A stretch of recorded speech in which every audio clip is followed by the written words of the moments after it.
In this tutorial, I'm going to provide an overview of the action script that you're going to be encountering in the next 10 or so tutorials.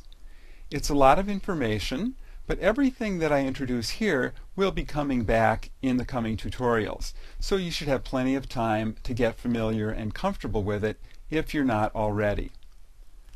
So the Actions panel. This is where you enter ActionScript, or in the case of behaviors, which auto-generate ActionScript, this is where that ActionScript appears. Comments. A comment is simply some words within an ActionScript program that have no effect on the program. And a single line comment is identified by 2 slash marks, and then the comment itself is in gray. It can be after some code. This would be like that. It's on the same line as the code, or it can be on a line by itself.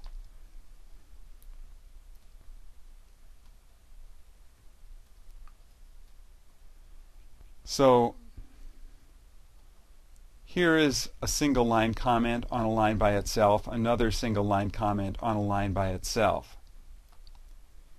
Here's a single line comment at the end of an existing line.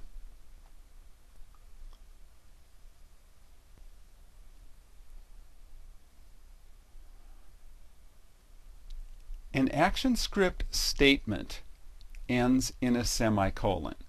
So a statement is something that actually accomplishes something in an ActionScript program. It's not just a part or piece of something that can accomplish something, but it's a complete statement that actually does something. So let's take a look at this. So each of these is a statement ending in a semicolon.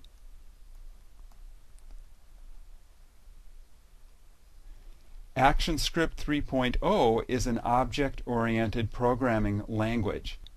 Earlier versions are also object-oriented, but ActionScript 3.0 is even more aggressively and strictly object-oriented. And what that means is it's based on classes. And from a practical perspective, a class is just a bundle of functionality that you can use. So for example, FLV Playback is a class. It's a bundle of functions that play back a video. There's a loader class that loads a file. There's a loader info class. This gives you information about a file that's loaded. There's a video event class. This provides information about video events. There's a URL request class. This allows you to request a file. You access classes. You make them accessible in your program through an import statement. And these are always at the top of your program. So here are some import statements here. And each one of these is a class. So here's your FLV Playback class. This import statement makes the FLV Playback class accessible to you within this program.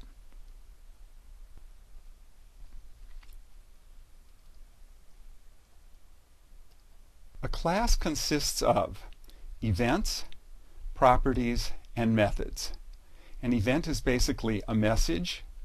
It tells you that something has happened. This is an example. It tells you that a video has started playing.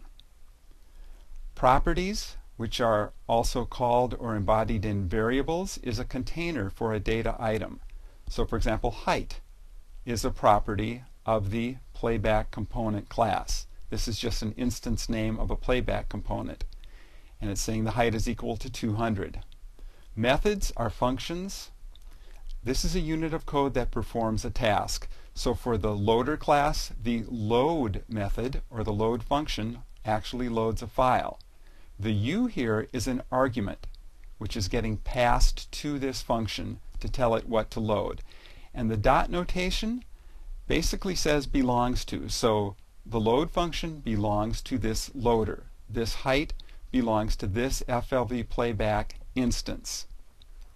This event belongs to the video event class. Each object belongs to a class, and objects are created with a new statement and add child. So for example, here is a statement that creates this FLV Playback component. and then adds it to the stage. So that's a very quick overview of the ActionScript that you're going to be encountering. Again, we will be encountering each of these a number of times in the coming tutorials, so you should have time to get familiar with them.